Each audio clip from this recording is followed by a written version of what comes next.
Canalzinho bom, viu? Não vivo sem. Ô, Rodrigo, deixa eu falar pra você uma coisa. É pra vocês, porque tem dia que é difícil, querido. Você não imagina o quanto. Mas aí eu leio aqui e eu falo, vou gravar. E vou gravar como se estivesse tão animado quanto os outros dias. Que não estou cansada, não estou precisando de férias. Tô... Energia aqui, ó. Energia lá em cima, Rodrigo. Vamos lá. E Mira responde hoje.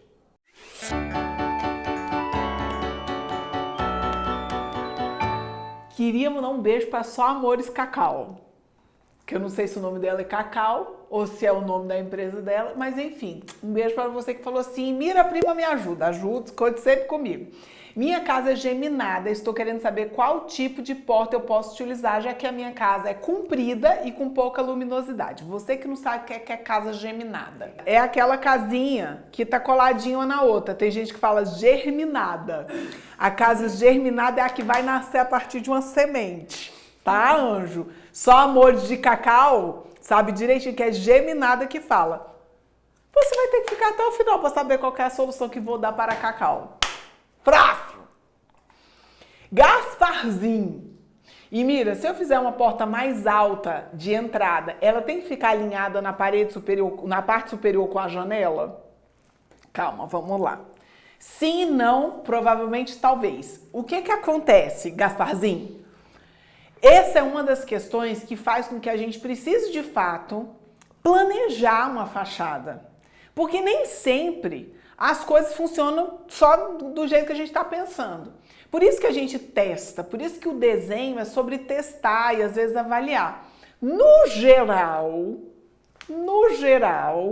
alinhar o topo da porta com o topo da janela é importante. Mas às vezes a porta e a janela têm dimensões totalmente diferentes, têm materiais totalmente diferentes, e aí a gente vai conseguir desalinhar isso de forma harmônica.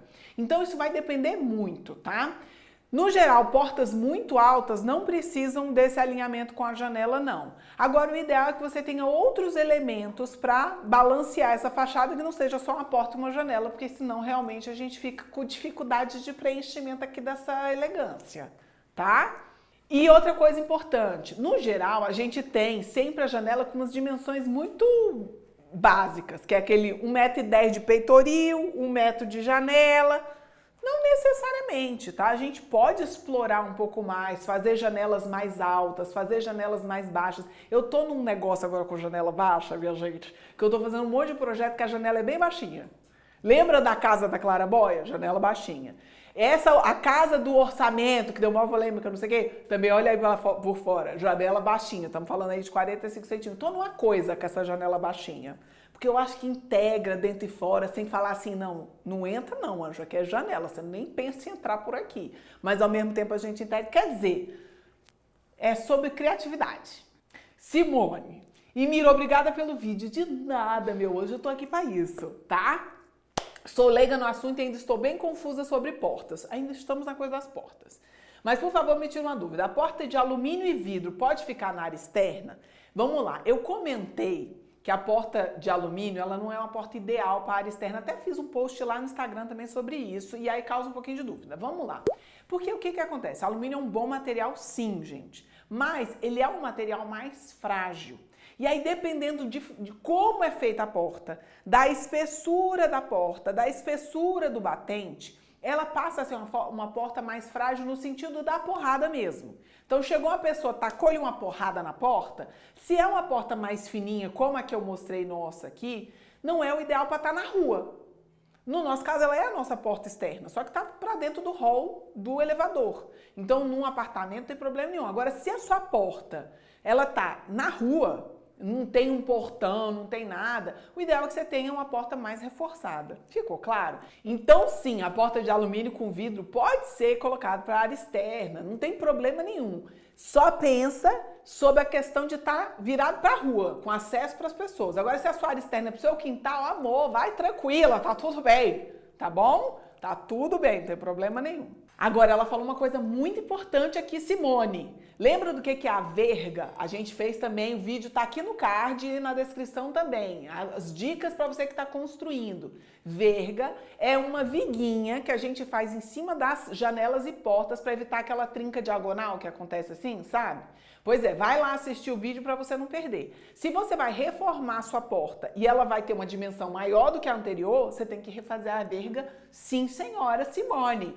Porque ela precisa passar bastante do vão da porta, porque senão não tem efeito e aí a trinca vai acontecer de qualquer forma, tá?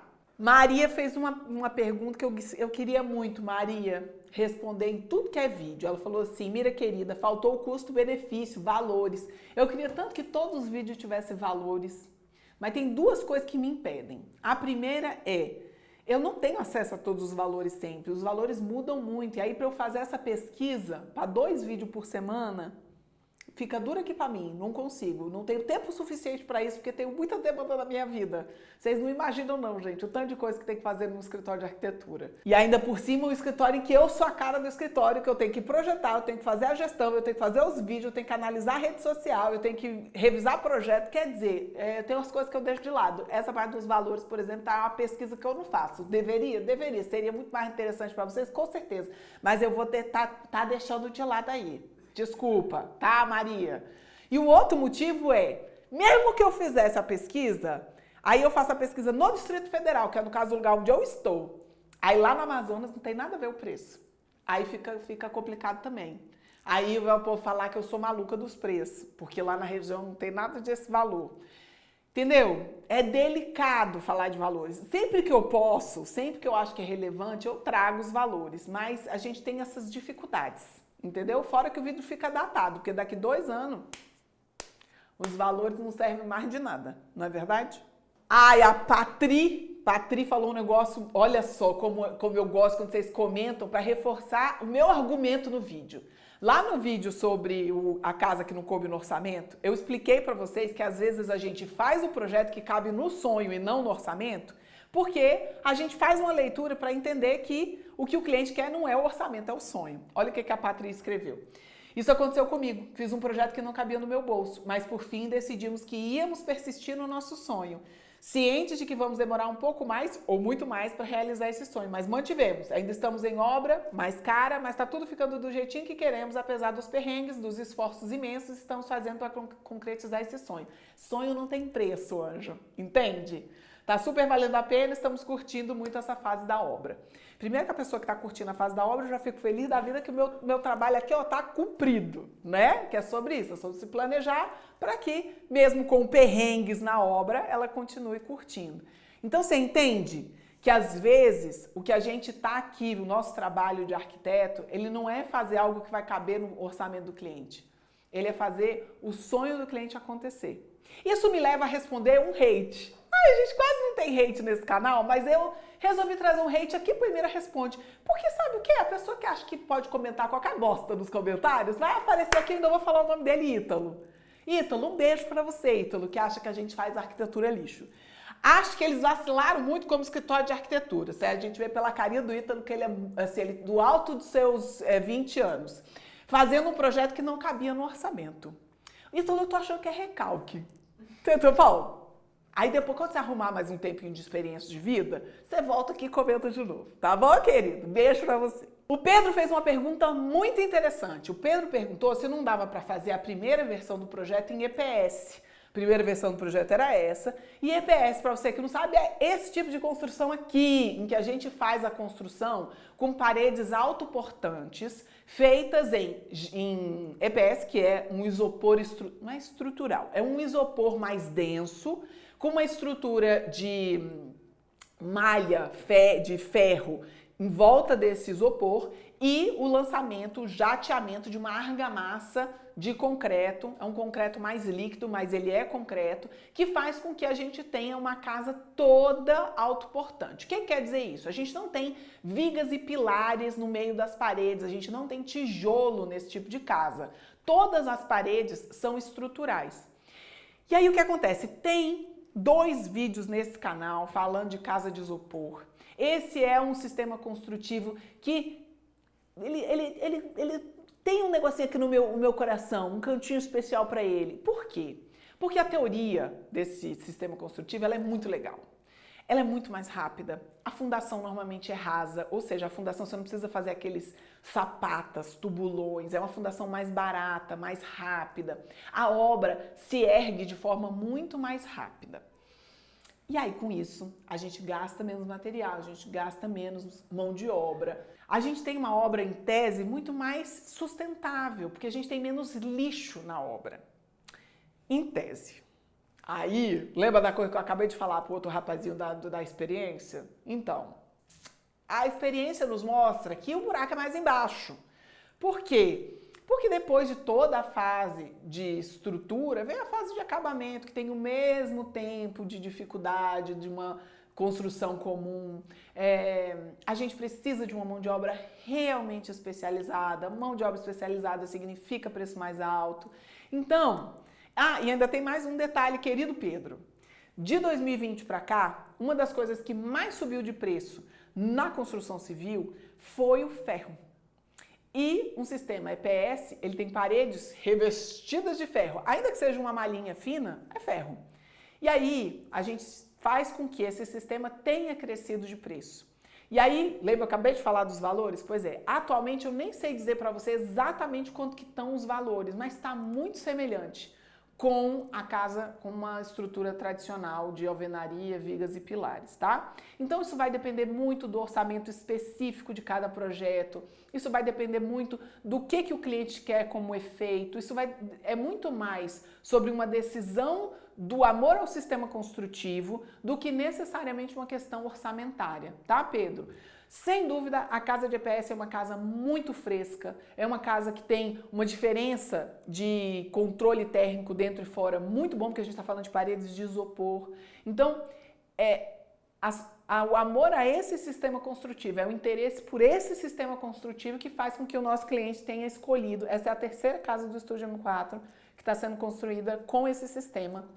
Em breve eu faço um tour na obra para vocês, tá? A última vez que a gente foi lá ainda estava todo escorado, as lajes não tinham sido finalizadas ainda, então é um vídeo que ia ficar ruim de vocês verem, a gente não gravou. Mas em breve a gente faz um tour nessa obra também para vocês conhecerem, é um projeto bem legal, grande, com 2 pavimentos. Então já coloca aqui nos comentários se você quer ver. Felipe falou assim, ó, em breve estarei no M4 para fechar o nosso projeto Mi. Já gostei que o Felipe já tá me chamando de Mi. Felipe, tô esperando. Que dia que é a nossa reunião? Coloca aí nos comentários.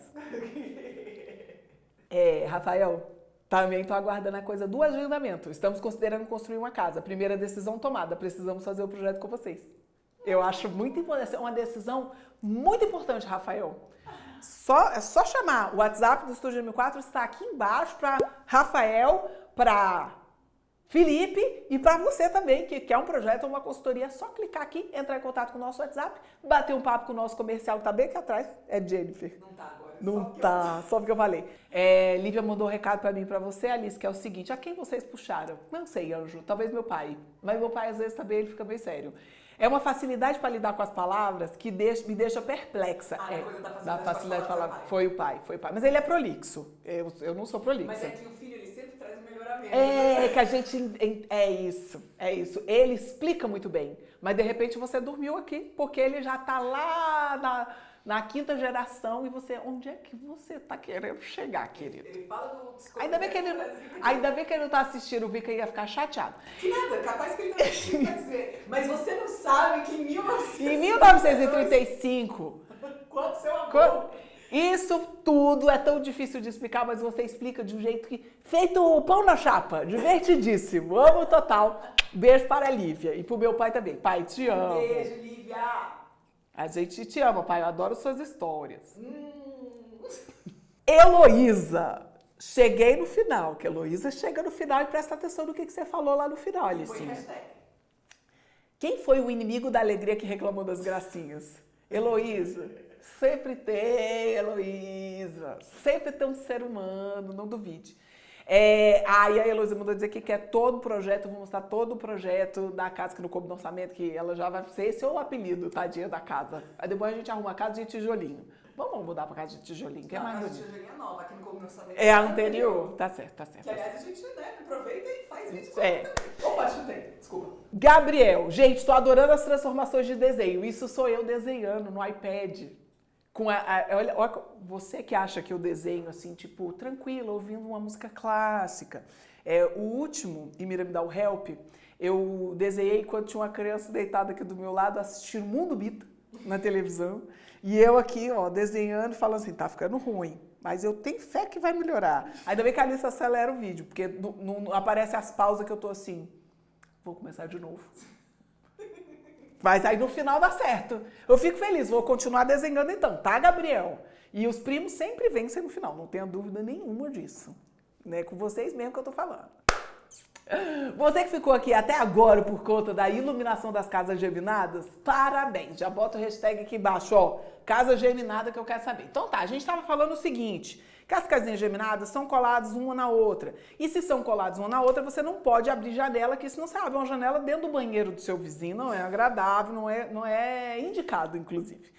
E aí, se a gente tem uma área muito pequena aqui na frente, que às vezes cabe só o espaço de uma portinha, um negocinho, a iluminação não chega lá no fundo e a casa normalmente é comprida. O que a gente faz, queridas só amores de cacau? A gente ilumina por cima, gata.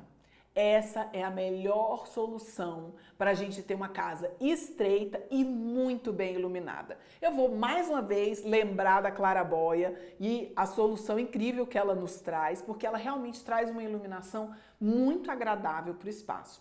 A gente vai fazer um vídeo, eu já tenho um vídeo aqui no canal sobre claraboia, dá uma olhadinha aqui no card, mas ele é bem antigo, tá? Então a gente vai fazer um vídeo novo sobre claraboia para vocês entenderem direitinho como que se dá as soluções, como que a gente faz lá na laje para fazer essa iluminação.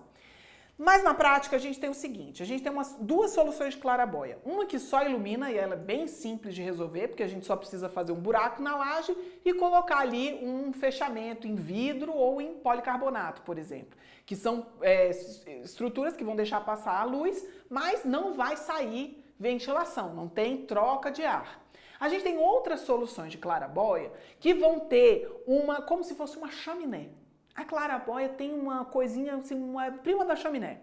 Por quê? Porque a gente vai ter uma passagem lateral, não é para cima. Em cima a gente tampa, porque a gente não pode deixar chover. Então, em cima a gente vai ter um vidro e na lateral a gente vai ter uma abertura, muitas vezes em veneziana. E aí, com isso, a gente tem, ó, a saída do ar. E fica muito agradável. Mas, para a galera que sofre com o frio, não vai ser tão interessante, porque pode esfriar demais também. E aí a gente perde um pouco a possibilidade do abre e fecha que a gente tem com a janela, tá? Então, avalie todas essas possibilidades. Se na sua casa tem vários pavimentos e a gente não tem como simplesmente colocar uma iluminação zenital, uma iluminação por cima, você vai tentar trazer isso para cima das paredes. Lembra como é que tá também lá na casa da claraboia a iluminação por cima da laje? Então, a gente não precisa que seja sempre uma janelinha na parede. A gente pode jogar essa iluminação para o topo, para perto do telhado, para perto da laje. Então, joga essa iluminação por cima, o mais alto possível, por cima da porta, por exemplo.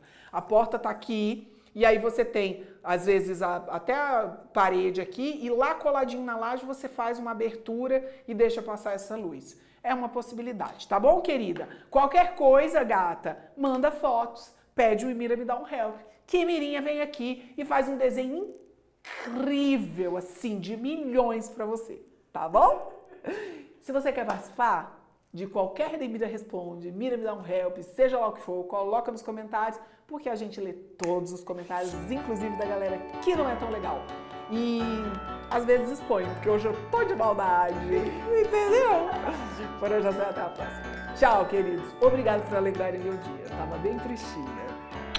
Tchau.